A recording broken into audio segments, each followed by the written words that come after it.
supposed to be down at the bottom. My bro told me go get him, I got him. You walk with God, you better not doubt him.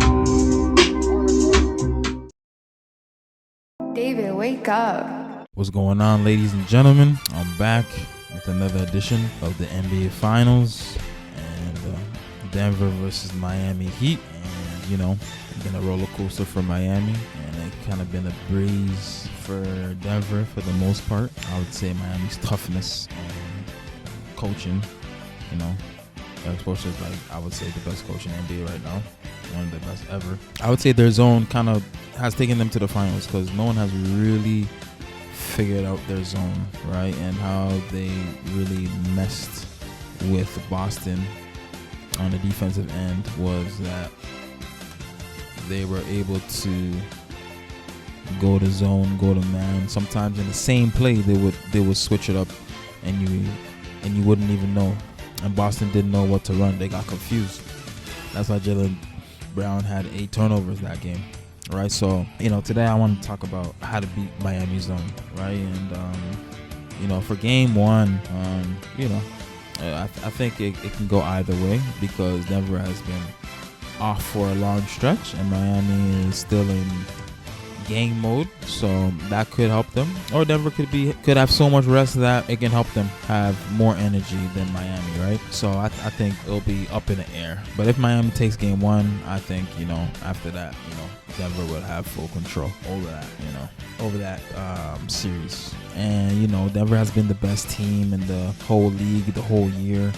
And they just got so much firepower, you know, like I've said in the beginning of the playoffs, if you're paying attention and listening. They got a lot of firepower and they got the deepest team in the league, right? So there's a reason why they're here. Jamal wasn't 100% in the beginning, but they were still able to carry the load from the other guys because they got so much firepower.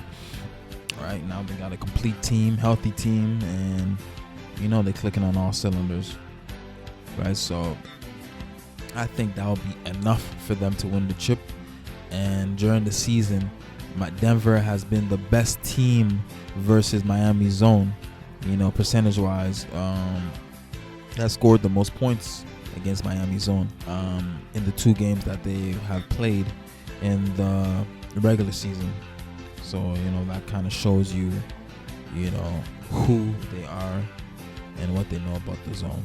But obviously Miami has gotten better throughout the playoffs. Duncan Robinson was saying on JJ Redick's podcast that, you know, Kevin Love has made them a better team because he has the playoff experience, he has a championship, and, you know, he has really changed the locker room, right? So he has given them a mentality of how to be a champion. You know, one of the ways to beat the zone is because you got such a strong big man. You know, you can put him in the middle. And once that ball gets to the middle, you know, that's why you really, really, truly beat the zone. You know, as long as Joker is aggressive in the middle, you know, he can really break the zone. And they got really good shooters on that squad, right? As well as sometimes they might go man, sometimes they might switch it up, man zone, right? I don't think Denver should get so caught up in that because they are going to do that. And if you get caught up in that, you're going to get confused like Celtics did. Right, so just no matter what they're running on defense, Denver should just run their offense regardless of what defense they're playing. Run their offense, run what they need to get to their spots, and yes, you know, try to play in transition so they don't set up their zone as well too, right? And hurt them on the glass because Miami's a small team, especially when Bam gets out, they're in big trouble, right? So, you know, also to use their size on the offensive glass as well too.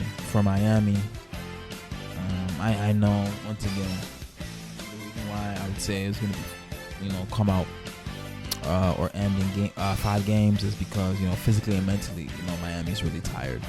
You know, they've taken so much just to get to the finals, and Denver didn't use or exhaust all their energy just to get to the finals.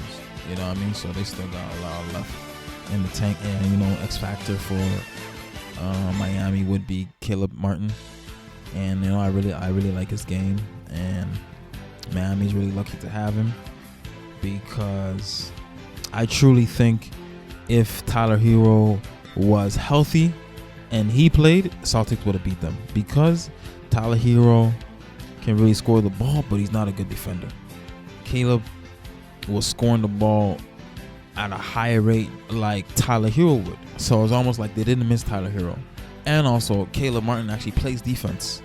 So they got the scoring from miss from Tyler Hero, and also they got the defense that they wouldn't get from Hero. All right, so it's going to be a tricky situation because Tyler Hero is going to be back for the finals, and I don't know how much minutes Caleb's going to get. Maybe it might go down, maybe it might stay the same, right? But it's going to be tricky. It's going to be a hard decision on who to play. Exposure, and his staff, they know what to do. You know what I'm saying? So, but that's the end right there. Enjoy the NBA Finals. Enjoy Game 1 especially today. And see you guys next time. All right, peace.